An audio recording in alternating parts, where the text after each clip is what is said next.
সন্ধ্যা নেমেছে সীমার শহরে। আকাশে হালকা মেঘ, পশ্চিমে সূর্য লুকোচুরি খেলছে। সীমা চুপচাপ বসে আছে জানলার পাশে। তার সামনে খোলা মোবাইল স্ক্রিনে মেসেঞ্জার শেষ মেসেজ। আমি কাজে ডুবছি, ফ্রি হোল কল দিব, সাবধানে থেকো, ভালো থেকো, আই লাভ ইউ।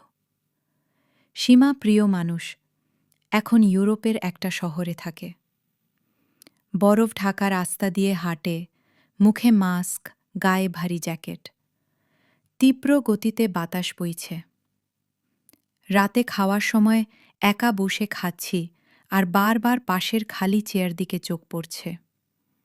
কিছুদিন আগে মানুষটা আমার পাশে বসে খাচ্ছিল, কিন্তু আজ চেয়ারটা ফাঁকা। সব কিছুই আগে মতো আছে, শুধু মানুষটার অনুপস্থিতি টের পাচ্ছি। একদিন বর্ষার বিকেলে হঠাৎ বৃষ্টি নেমেছিল।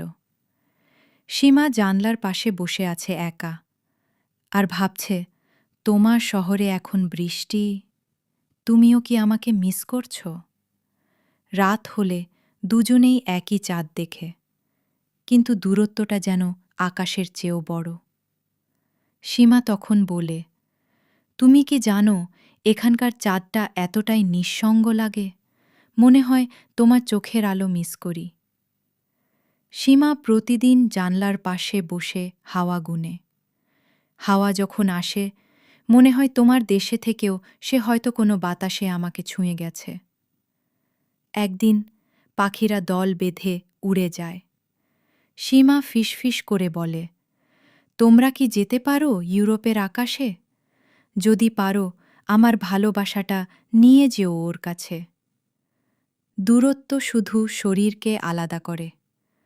ভালোবাসা থাকলে মানুষ প্রতিদিন চিঠির মতো একটা অনুভূতি হয়ে প্রিয়জনের কাছে পৌঁছে যায়।